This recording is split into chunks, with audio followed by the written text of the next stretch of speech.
Pakistan stock data channel में खुशामदीद। उम्मीद है आप खैरियत से होंगे। तो देखते हैं मार्केट का कैपमैन एनालिसिस। मार्केट के बारे में आज क्या बताएं आपको, सबके सामने ही है। देखें, वीकेंड पे तो कोई ऐसी न्यूज़ नहीं आई या कोई ऐसी चीज़ नहीं है जिसकी बेस पे कहा जा सके कि आज मार्केट शुरू होते ही इतनी नीचे क्यों रही और फिर कहाँ तक पहुंच गई। ऐसे ही लग रहा था जैसे प्लान करके ये सारा कुछ फिर से किया गया है।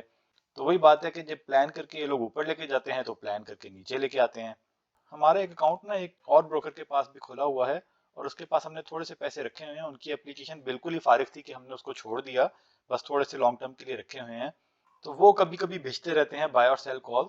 तो आज सुबह ही बल्कि कल ही उन्होंने कुछ शेयर्स की भेजी हुई थी कि इनको मार्केट ओपन करते साथ ही सेल करना है।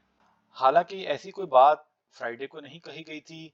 वीकेंड पे ऐसा क्या हो गया, कोई ऐसी न्यूज़ भी नहीं थी। तो हमें तो ये लग रहा है कि ये सब प्लान करके किया गया है। अक्सर प्लान करके होता है लेकिन आज खास तौर पे प्लान करके किया गया था। और शायद उस ब्रोकर को इस बारे में खबर हो गई हो और वो ओपनली नहीं बता सकता कि भाई क्या साजिश चल रही है पीछे। शायद उसने अपनी तरफ से लोगों को ये बताना चाहा हो कि भाई अभी बेच दो, बाद में खरीद लेना। लेकिन हर वक्त उस ब्रोकर की बात तो सच साबित नहीं होती कि उसकी बात मानी जाए। और हम फिर भी इस हक में नहीं है कि सारा माल बेच दिया जाए और जब मार्केट नीचे आए तो सारा माल खरीद लें, क्योंकि हमारे मुताबिक कोई नहीं जानता कि कब क्या होगा, अनलेस कि आप पहले से इनसाइडर ऐसे लोगों में शामिल हों।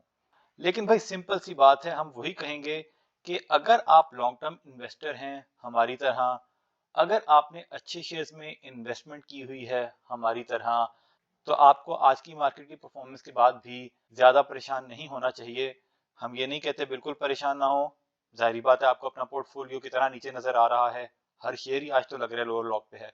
लेकिन फिर भी अगर आप लॉन्ग टर्म इन्वेस्टर हैं और आपने अच्छे शेयर्स में ट्रेडिंग की हुई है तो फिर आपको परेशान नहीं होना चाहिए, क्योंकि ये चीजें स्टॉक मार्केट में चलती हैं। और अगर ऐसी चीजों से आप परेशान होंगे तो फिर आपको स्टॉक मार्केट में होना नहीं चाहिए। और हम आपको सिर्फ यही बता सकते हैं कि हमारे पास तो कैश तकरीबन खत्म ही हो चुका हुआ है। तो इस रेट पे आके जितना नीचे आया है, हो सकता है बहुत से लोगों ने अब माल बेचा हो। और हम आपको सिर्फ अपना यही कहते हैं कि हम यही सोच रहे थे कि भाई अगर हमारे पास कहीं से कैश और आ जाए तो हम और बाय करें। ये कोई नहीं जानता कि मार्केट को जब वो ऊपर लेके जाना चाहे तो कहां तक लेके जा सकते हैं और जब नीचे लेके जाना चाहे तो कहां तक लेके जा सकते हैं। टेक्निकल एनालिस्ट आपको जो मर्जी कहते रहे, ना ही मार्केट इतनी ऊपर टेक्निकल्स की बेसिस पे गई थी, क्योंकि मार्केट तो 50,000 से ओवरबॉट थी। और ना ही मार्केट टेक्निकल्स की बेसिस पे इतनी नीचे आई है। एक रीजन बताया जा रहा है, कुछ दिनों से लोग बात कर रहे हैं कि भाई बहुत से लोगों ने बहुत ज्यादा लेवरेज पोजीशन रखी हुई है। तो पहली तो बात यह है कि लेवरेज को खत्म कर देना चाहिए, लेकिन लोग इसीलिए खत्म नहीं करते ताकि बड़े प्लेयर्स को मैनिपुलेशन का मौका मिल सके। और दूसरी बात यह है कि उन सब लोगों को भी सजा मिलनी चाहिए जो लेवरेज की पोजीशन होल्डर्स को सिर्फ नुकसान पहुंचाने के लिए इस किस्म की गिरावट मार्केट में लेके आते हैं, ताकि उन लोगों को लुट पुटा के मार्केट से भेज दिया जाए। उनका अपना कसूर है। लेकिन फिर भी अगर गिरावट लेवरेज पोजीशन की वजह से हुई है तो बात यही है ना कि ब्रोकर्स या जितने भी बड़े प्लेयर्स हैं ये देखते हैं कि भाई इतनी लेवरेज लोगों ने उठाई हुई है तो हम बेचना शुरू कर देते हैं ताकि उनको नुकसान हो, और मार्केट जब नीचे गिर जाएगी तो हम उठा लेंगे। अब कोई पता नहीं कि ड्रैकुला की जो है खुराक पूरी हो गई है या अभी अगले 3 दिन भी इस वीक के पड़े हैं, तो ये क्या करना चाहते हैं कोई पता नहीं। लेकिन वही बात है कि भाई ना हमने कोई माल अपना बेचा है, ना ही हमें कोई परेशानी है, ना हमने एक टेक्निकल एनालिसिस की बेसिस पे माल खरीदा था, ना ही हमने टेक्निकल एनालिसिस की बेसिस पे माल बेचा है। और अगर कोई आपको ये कहे कि भाई देखा हमने आपको कहा था कि टेक्निकल एनालिसिस के मुताबिक अब आपका मार्केट से एग्जिट करना बनता था और ये करना बनता था और वो करना बनता था, अगर तो ये सारे वो लोग हैं जिन्होंने आपको 40,000 पे एंट्री कराई थी और आपको 65,000 पे एग्जिट करवाया है, तो फिर आप बेशक उनकी बात मान लें। हमारे मुताबिक तो टेक्निकल एनालिस्ट ने किसी की खास कोई एंट्री नहीं करवाई थी, वो सिर्फ एग्जिट ही करवा रहे हैं, पता नहीं किस बेसिस पे। और जब भी मार्केट पलटेगी तब भी या तो वो आपको परचेज नहीं करा सकेंगे, या अगर वो आपको बाय कॉल देंगे भी तो अगर आपने माल बेचा है तो आप इतना डर जाएंगे कि आप उसको खरीद नहीं सकेंगे। तो इसलिए बेहतर यही है कि अगर आपके पास अच्छा माल है, अगर आपके पास अच्छे शेयर्स हैं और आप लॉन्ग टर्म इन्वेस्टर हैं, तो मार्केट को ज्यादा देखें ही मत। आजकल इस तरह के फेजेस मार्केट में बहुत आए हैं, हमने 3-4 साल से बहुत देखे हैं। लेकिन मार्केट में रहकर यहीं से पैसा बनाया है। इस वक्त हमारा प्रॉफिट कम हुआ है लेकिन अभी भी माशाल्लाह से बहुत बेहतर प्रॉफिट में है, और वो तभी हुआ है कि मार्केट में बैठे रहे। लेकिन अल्टीमेटली फैसला आपने करना है, बाकी आपकी मर्जी है। आगे बढ़ने से पहले बताते चलें, हम कोई बाय सेल कॉल नहीं देते, सिर्फ फंडामेंटल एनालिसिस करते हैं। फैसला सबने खुद करना है, क्योंकि मुनाफे में मौज अपनी अपनी और नुकसान में दौड़ अपनी अपनी।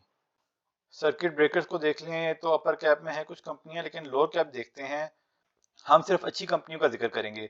एमसीएल है जी, एनसीपीएल है जी, NRL, OGDC, PPL, PRL, PSO और भी पता नहीं क्या क्या। मतलब अच्छे से अच्छा शेयर भी ऐसा मारा है, उसको ऐसा मारा है कि समझ नहीं आ रही कि भाई क्या। अगर लेवरेज की बात भी करें तो जिन शेयर्स में ज्यादा लेवरेज है वो नीचे जाने चाहिए थे ना, लेकिन ये सब कुछ ही बेचना शुरू कर देते हैं, तो सब थ्रू आउट प्रेशर आता है। अब अगर उनकी रिक्वायरमेंट के मुताबिक उनको माल मिल गया है तो कल से रिकवरी आ जाएगी, अगर नहीं मिला तो जब तक उनका दिल करेगा गिराते जाएंगे। अब देखें, इन लोगों ने 2-3 साल मार्केट को इतना प्रेशर में रखा कि लोगों में शेयर्स खरीदने की हिम्मत ही नहीं हुई, या जब मार्केट ऊपर आनी शुरू हुई तो लोगों ने थोड़े थोड़े ऊपर आने पे बेच दिए, क्योंकि लोग सोच ही नहीं सकते थे कि इतना ऊपर ले जाएंगे। उसी तरह आप जब इतना ऊपर ले गए तो लोग ये सोच ही नहीं पा रहे थे कि भाई इतना नीचे ले आएंगे। हालांकि जो इतना ऊपर लेके जा सकते हैं वो इतना नीचे भी लेके आ सकते हैं। और अब जब भी रिकवरी आएगी, अभी आए, एक हफ्ते बाद, एक महीने बाद, फिर हो सकता है थोड़ा सा ऊपर जाए तो लोग बेच दें और फिर यहाँ से वो पता नहीं कहाँ ले जाएं। तो बहरहाल वही बात है कि भाई लॉन्ग टर्म में है तो परेशानी नहीं होनी चाहिए, अच्छे शेयर्स हैं तो परेशानी नहीं होनी चाहिए। और अच्छे शेयर्स में ज्यादा हम अच्छा उनको कहेंगे जिनकी डिविडेंड यील्ड ज्यादा अच्छी है। देखें, एक खबर ये आई थी कि जी IMF demands complete ban on non cash adjustment. ये हमें किसी ने हमारे साथ न्यूज शेयर की थी, जैसे कि इस वजह से मार्केट गिर रही है। भाई ये तो पॉजिटिव खबर है, अगर ये खबर आई है तो इसका मतलब ये है कि एक कंपनी को दूसरी कंपनी को पैसे देने पड़ेंगे, और जब उसके पास पैसे आएंगे तो वो डिविडेंड भी दे पाएगी। नॉन कैश का मतलब तो यही है ना कि वो बुक्स में इधर उधर से एडजस्टमेंट डाल दें कि इसका रिसीवेबल उसके पेएबल से सेट ऑफ कर दें, तीसरी कंपनी पहली से सेट ऑफ कर दे, पहली दूसरी से सेट ऑफ कर दे, दूसरी तीसरी से सेट ऑफ कर दे, कोई एक दूसरे को पेमेंट ही ना करनी पड़े। तो ये तो एक अच्छी खबर है, क्योंकि टेक्निकल एनालिस्ट या ब्रोकर को समझ तो आती नहीं है कि मार्केट क्यों गिर रही है, तो इसको भेजा कि भाई जैसे कि ये वजह है मार्केट के गिरने की। तो बहरहाल हमारा ऐसी खबरों से तो कोई वास्ता नहीं है। अच्छा, अब देखते हैं जी कुछ न्यूज़ेस पर। टीपीएलपी प्रॉपर्टीज, टीपीएल प्रॉपर्टीज का मटेरियल इंफॉर्मेशन आई कि ये अपना कोई रीट फंड जो है स्टॉक मार्केट में लिस्ट करना चाहते हैं। तो इसका कोई खास इम्पैक्ट नहीं था खबर का, बनाना चाहे तो बना लेते होते हैं, लेकिन इसको भी तकरीबन प्रेशर में ही रखा, सबको प्रेशर में रखा था तो इसको भी प्रेशर में रखा। फिर अब आ जाते हैं जी रिजल्ट्स पर, और शुगर सेक्टर की 4 कंपनीज के रिजल्ट्स आज आए। सबसे पहले जिसका हमें पता था कि मार्केट प्री ओपन में आ जाएगा, लेकिन ओपन होने के बाद रिजल्ट आया, हबीब शुगर मिल्स। अब इन्होंने डिविडेंड दिया 6 रुपए का। ठीक है, अब हमसे क्या गलती हुई? हमसे गलती ये हुई कि हमने पहले इसको देखें, ईपीएस भी अच्छा आया है 17 रुपए का, और इसकी पिछले साल से ईपीएस ज्यादा हुआ है। अब पहले एक दफा इसके रिजल्ट का रिव्यू करते हैं, फिर इस पे बात करते हैं। पिछले साल से तो ईपीएस डबल हो गया। अब हमने जो एक असेसमेंट की हुई थी, अभी तक तमाम शुगर सेक्टर कंपनीज के Q4 के रिजल्ट हमारी असेसमेंट के मुताबिक बहुत बेहतर आ रहे हैं। शुक्र अल्हम्दुलिल्लाह, अल्लाह का बहुत फजल है कि वो असेसमेंट बिल्कुल सेट बैठी है। अब ये देखें, 3.4, 7.2, 8.2, 9.2, और ये इसमें से माइनस करें तो तकरीबन इसका देखें Q3 में 3.5 रुपए था और Q4 में 7.5 रुपए, तकरीबन डबल आया है इस क्वार्टर में इसका रिजल्ट। तो बहुत अच्छा आया है इसका रिजल्ट। 16 रुपए की ईपीएस के हिसाब से देखें तो प्राइस अर्निंग तो 3.12 है, तो बहुत अच्छी है, 5 से कम है।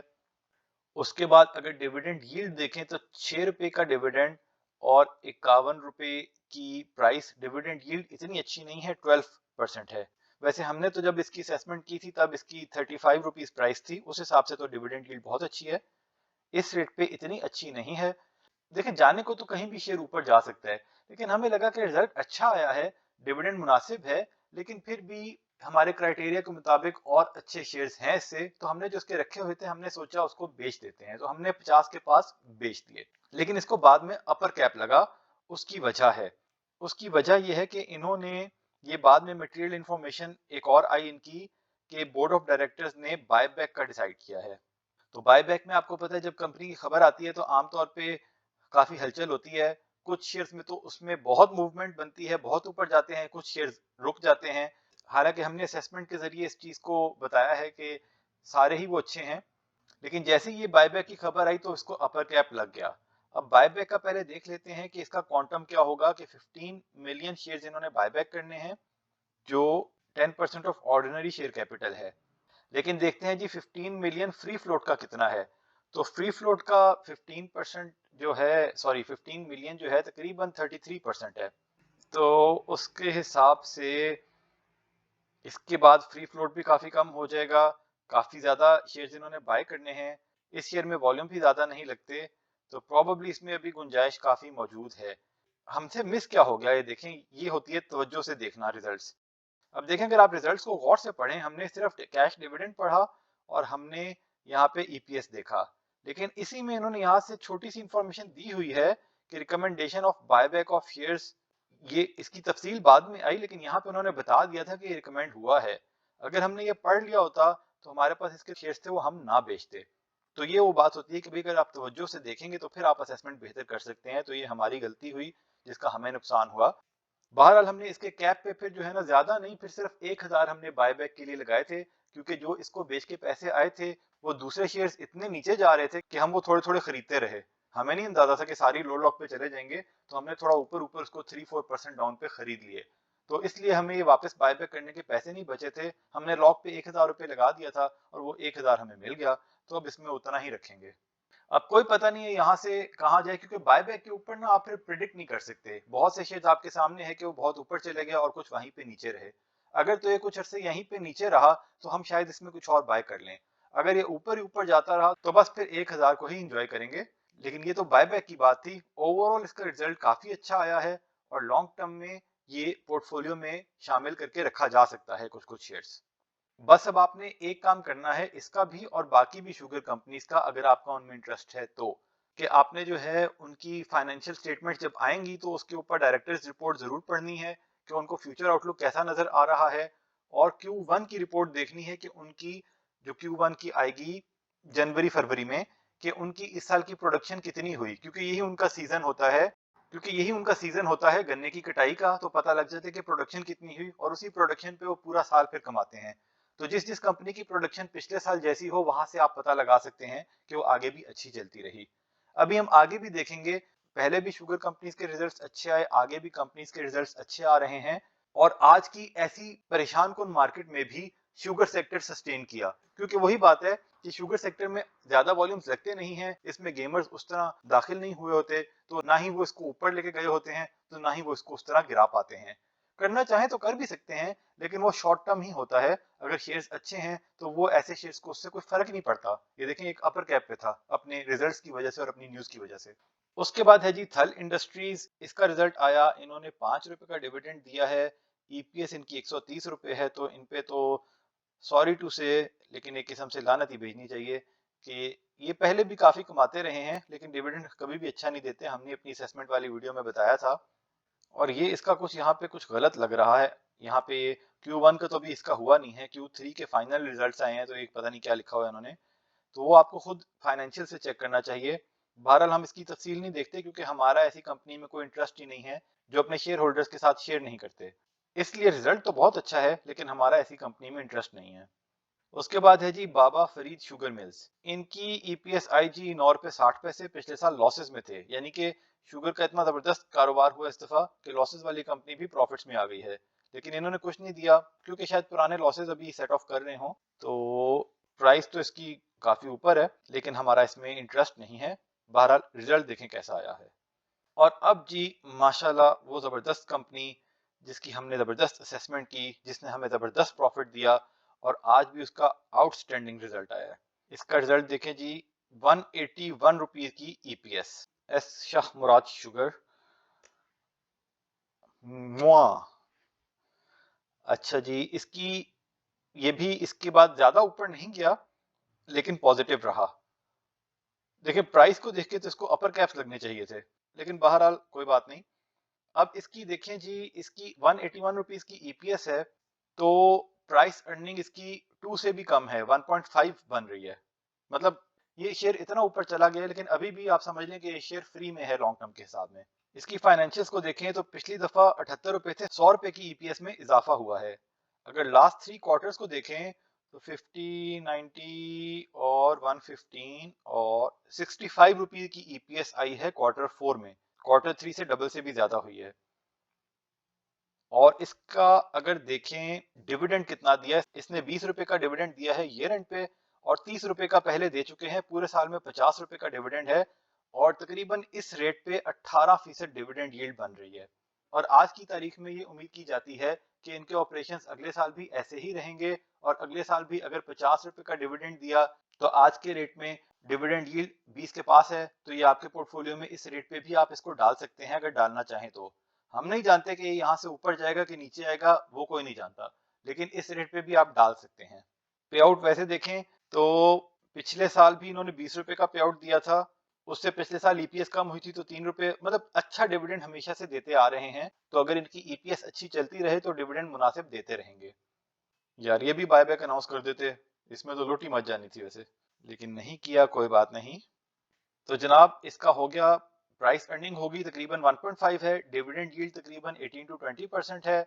बुक वैल्यू देख लेते हैं अभी एससीएस ट्रेड की साइड से।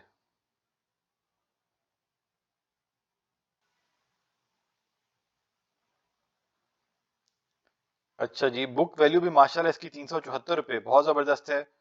मतलब नो ब्रेनर कि ये शेयर आपके पोर्टफोलियो में होना चाहिए। हमने तो जब रिकमेंड किया था, आप जानते ही हैं अगर आप हमें फॉलो करते हैं कि हमने ऑलरेडी कितना प्रॉफिट हो चुका है इसमें से, तो हम तो अभी भी इसको अपने पोर्टफोलियो में रखेंगे। लेकिन हो सकता है हमारे पास क्योंकि काफी अच्छी क्वांटिटी में है, अभी हो सकता है इसमें एकदम कोई मूव ना बने, लॉन्ग टर्म में थोड़ा अच्छा हो जाएगा। लेकिन ये है कि हो सकता है हम थोड़े से शेयर्स बेच के, अगर कल मार्केट फिर नीचे जाती है क्योंकि हमारे पास पैसे मुक गए हैं, तो हम ये बेच के जो अगर कोई शेयर दूसरा नीचे चला जाता है जैसे एनसीपीएल, एलपीएल, एनपीएल, कैपको वगैरह, तो हम कुछ थोड़ा सा शिफ्ट कर लें। लेकिन यार दिल खुश कर दिया, हमारा तकरीबन हर शेयर ही पोर्टफोलियो में आज डाउन था और इस शेयर ने हमें फिर भी थोड़ा सा दिलासा दिया, कुछ सहारा दिया। तो अल्लाह का बहुत शुक्र है, फजल है। अब हमें नहीं पता कि आप लोगों में से किसी ने हमारी अप्रैल की असेसमेंट इसकी देखी थी कि नहीं, उसकी बेसिस पे इसमें एंट्री ली थी कि नहीं, आज तक होल्ड किया है कि नहीं। अगर किसी ने अप्रैल की वीडियो देख के इसमें एंट्री ली थी और अभी भी होल्ड किया हुआ है तो भाई कमेंट में जरूर बताइएगा, क्योंकि हमें लगता है शुगर सेक्टर की हमारी वीडियोस को ज्यादातर लोगों ने तवज्जो से नहीं सुना, ना ही उन पे कोई यकीन किया। तो अगर आप में से किसी ने अप्रैल वाली वीडियो देख के शेयर उस वक्त खरीदा था जब इसकी प्राइस 150 रुपए थी और आज तक होल्ड किया हुआ है, तो हमें कमेंट में जरूर बताइएगा, हमें खुशी होगी। और अगर आपने नहीं किया, हम इसकी एक अलग वीडियो बनाएंगे थोड़ा लर्निंग पर्पजेस के लिए, ताकि आप ये देख लें कि भाई आपने खुद कैसे असेसमेंट करनी है और अगर कोई दूसरा असेसमेंट कर रहा है तो उस पर आपने अपना पॉइंट ऑफ व्यू कैसे बनाना है और फिर आपने देखना है कि आपने किस शेयर में इन्वेस्ट करना है कि नहीं। क्योंकि देखिए हम पहले भी बता चुके हैं कि शुगर सेक्टर जो है इसमें वॉल्यूम्स नहीं लगते, और जिस शेयर में वॉल्यूम नहीं लगते वहां पे टेक्निकल्स फॉथ हो जाते हैं। कोई टेक्निकल एनालिस्ट आप उठा के दिखा दें हमें यूट्यूब पे जिसने आपको शुगर सेक्टर के शेयर्स के बारे में असेसमेंट करके बताई हो, शाह मुराद के बारे में बताया हो, अल अब्बास शुगर के बारे में बताया हो, हबीब शुगर के बारे में बताया हो, कोई ब्रोकर आपको जिसने बताया हो। शाह मुराद को और हबीब शुगर को शायद किसी ब्रोकर ने डिविडेंड के पॉइंट ऑफ व्यू से हाईलाइट कराया हो, लेकिन हम जब कुछ लोगों की असेसमेंट सुन रहे होते हैं, देखें जो यूट्यूब के टेक्निकल एनालिस्ट हैं उनको तो मोस्टली फंडामेंटल्स के बारे में कख नहीं पता। लेकिन हमें बड़ा अफसोस हुआ था कि किसी ब्रोकरेज हाउस का कोई सेशन चल रहा हो, वहां पे कोई बंदा सवाल करे कि हमें शुगर सेक्टर के बारे में बताएं या शुगर सेक्टर के इस शेयर के बारे में बताएं, और वहां पे वो ब्रोकरेज हाउस वाला कहे कि भाई हमने तो इसको कवर नहीं किया। हमें बहुत अफसोस होता है। एक तो पहली बात यह है कि ब्रोकरेज हाउस की ये जिम्मेदारी है कि वो हर सेक्टर को कवर करे, पहली बात, ठीक है। और दूसरी बात यह है कि जब ब्रोकरेज हाउस ही शाह मुराद जैसे और हबीब शुगर जैसे और अल अब्बास जैसे डिविडेंड यील्ड वाले शेयर्स को भी वो इग्नोर कर दें, तो उनकी सोच का पता लगता है कि वो लोगों को अच्छे डिविडेंड वाले शेयर्स, अच्छे फंडामेंटल वाले शेयर्स की सही तरह से गाइडेंस ही नहीं करते और उनको टेक्निकल के चक्कर में घुसाए रखते हैं। तो बहुत अफसोस होता है देख के। लेकिन शुगर सेक्टर ने और खसूसन शाह मुराद शुगर मिल्स ने हमें बहुत फायदा पहुंचाया, अल्लाह का बहुत शुक्र है। और अभी हम जनरल रिपोर्ट्स की बात कर रहे हैं कि जनरल जो खबरों में रिपोर्ट्स चल रही होती हैं उसके मुताबिक ऐसी ही असेसमेंट लग रही है कि इस साल भी शुगर की प्रोडक्शन पिछले साल के आसपास ही होगी। और आपको पता है इस साल शुगर की प्राइसेस पिछले साल के मुकाबले में बढ़ चुकी हैं, तो जरूरी नहीं कि Q4 के मुताबिक अगले 4 क्वार्टर्स में ऐसे ही रिजल्ट आएंगे, क्योंकि Q4 में इनकी प्राइस बीच में आपको पता है 200 रुपए भी टच कर गई थी। लेकिन फिर भी वो रिजल्ट्स अच्छे हो सकते हैं। जब हमने शुगर सेक्टर की असेसमेंट की थी कि ये प्राइस इंक्रीज से इनकी प्रॉफिट्स पे बेहतरी आएगी, तो एक और यूट्यूब एनालिस्ट से किसी ने सवाल किया तो उसने आगे से कहा था कि कोई बेहतरी नहीं आएगी, मिडिल मैन खाएगा। और हमें उसकी असेसमेंट से उस वक्त भी एतराज था, और अल्लाह का शुक्र है कि हमारी असेसमेंट पूरी हुई और उसकी असेसमेंट सही नहीं हुई। हम समझते हैं कि उसने सोचे समझे बगैर ये जवाब दिया था। नाम लेने की जरूरत नहीं है क्योंकि वो मुनासिब एनालिस्ट हैं, लेकिन हमें लगता है कि उन्होंने इस सवाल का जवाब सोचे समझे बगैर दिया था। और एक और साहब हैं जो लोगों के फाइनेंस के मसाइल हल करते हैं, हमने वैसे ही उनसे भी सवाल किया था उनका फीडबैक लेने के लिए। हमें कोई उनकी रेटिफिकेशन की जरूरत नहीं थी, लेकिन वैसे ही हमने उनसे सवाल पूछा तो उन्होंने भी इस शेयर को देखे बगैर शाह मुराद शुगर को भी उन्होंने बुरा ही कहा था। और तब हम समझ गए कि ऐसे लोगों से बात करने का कोई फायदा नहीं जो डेटा को देख के असेसमेंट नहीं करते, बस अपने दिमाग के मुताबिक जो उनको सही लगे वो बता देते हैं। और हम समझ गए कि भाई ऐसे बंदे से किसी किस्म का कोई सवाल करने की कोई जरूरत नहीं है। तो हम आखिर में आप लोगों से यही कहेंगे कि कोशिश करें, परेशान मत हो, लॉन्ग टर्म इन्वेस्टर बने, अच्छे शेयर्स में ट्रेडिंग करें। अगर आप ऐसा नहीं करते और नुकसान कर बैठे हैं तो इट्स नेवर टू लेट। आप आज से अपनी स्ट्रेटेजी बदल सकते हैं। किसी शेयर में नुकसान हुआ है, आपको लग रहा है कि वो अच्छा नहीं है, तो ये ना सोचें कि आपने उसी से नुकसान कवर करना है। आप आज शिफ्ट करके अच्छे शेयर में आ जाएं और लॉन्ग टर्म में फायदे की उम्मीद रखें। ज्यादा लालच ना करें, रातों रात अमीर होने के ख्वाब ना देखें। स्टॉक मार्केट में सिर्फ तब काम करें अगर आप इस किस्म की ऊपर नीचे की मूव्स को बर्दाश्त कर सकते हैं। तो अगर आपके पास फालतू पैसे हैं तो डिप में बाय करें, ना कि पुराने खरीदे हुए शेयर्स बेच दें। लेवरेज पे बिल्कुल काम ना करें। टेक्निकल एनालिसिस की बजाय फंडामेंटल एनालिसिस सीखें। जब मार्केट नीचे आती है तो तकलीफ होती है, उस वक्त सब्र करें। जब मार्केट ऊपर जाती है तो मजा आता है, उस वक्त शुक्र करें। और लॉन्ग टर्म की एक बात फिर से बताते हैं कि लॉन्ग टर्म, हम ऐसा लॉन्ग टर्म नहीं कहते कि आप शेयर्स खरीद के सो जाएं। आप स्ट्रेटेजीज बना सकते हैं। मिसाल के तौर पे किसी कंपनी के आपने 1000 शेयर्स लिए हैं, अगर तो आपको यकीन है कि वो एक साल में डबल हो जाएगी तो बेशक होल्ड कर लें। अगर आपको यकीन नहीं है तो 10% ऊपर जाने पे 100 शेयर्स बेच दें, फिर 10% ऊपर जाए 100 शेयर्स बेच दें, फिर 10% नीचे आए 100 शेयर्स खरीद लें, फिर 10% नीचे आए 100 शेयर्स खरीद लें। इस तरह की स्ट्रेटेजीज आप रख सकते हैं। हमने एनसीपीएल में भी यही स्ट्रेटेजीज रखी और हम साथ साथ जब पीछे वो ऊपर जा रहा था तो तकरीबन यही समझ लें कि हम हर 50 पैसे ऊपर जाने पे 1000 शेयर्स बेच देते, और जब वो नीचे आ रहा था तो हम हर 50 पैसे नीचे आने पे 1000 शेयर्स खरीद लेते। अब ना ही हमें पता था कि उस शेयर ने कहां तक जाना है और ना ही अब पता है कि अब नीचे उसने कहां तक आना है। अगर तो हमें यकीन हो कि यही टॉप है और कहां पे उसका बॉटम लगेगा तो हम सिर्फ टॉप पे बेचें और हम सिर्फ बॉटम पे खरीदें और हम एक महीने में बिलियनियर बन जाएं। लेकिन ये किसी को नहीं पता होता, इसलिए हर बंदे ने अपनी स्ट्रेटेजीज बना के खेलना होता है। और ना आप ये समझें कि लाजमी आपको मार्केट का या किसी शेयर का टॉप भी मिलेगा और मार्केट का या किसी शेयर का बॉटम भी मिलेगा। इसीलिए हम कहते हैं कि अगर पैसे हैं, हमने तो अपने पैसे सारे मार्केट में लगा दिए हैं, अगर होते तो और लगा देते, आप भी खरीद लें। अगर आपको यकीन है कि मार्केट यहाँ से 50,000 पे जाएगी तो वेट कर लें, और अगर यकीन नहीं है तो जहां पे आपको सही लगता है, जहां पे आपको अच्छा शेयर नीचे के रेट पे मिलता है, वहां पे आप उसको खरीद लें। तो जी, आज बहुत सारी बातें हो गई और बहुत ये बातें थोड़ी फैली हुई भी थी, लेकिन फिर भी आखिर में यही कहते हैं कि हौसला करें, तसल्ली रखें। अगर आप लॉन्ग टर्म इन्वेस्टर हैं और अगर आपने अच्छी शेयर्स में इन्वेस्टमेंट की हुई है तो सब्र करें, हौसला रखें और लॉन्ग टर्म का सोचें। और अगर आप ऐसे नहीं हैं तो ट्रेडर्स को तो हमारा चैनल देखना ही नहीं चाहिए। लेकिन अगर आप ट्रेडर हैं और आप ये समझ गए हैं कि ट्रेडिंग से आपको कोई फायदा हासिल नहीं हो रहा, तो आज ही अपनी स्ट्रेटेजी बदल लें। ट्रेडिंग छोड़ के आप इन्वेस्टर बन जाएं। कुछ अमाउंट से बेसिक ट्रेडिंग करें, लेकिन ज्यादा अमाउंट से इन्वेस्ट करें और अच्छे शेयर्स में इन्वेस्ट करें, अच्छी डिविडेंड यील्ड वाले शेयर्स में इन्वेस्ट करें। और 3 साल से पहले ये ना सोचें कि आपको कुछ मिलेगा।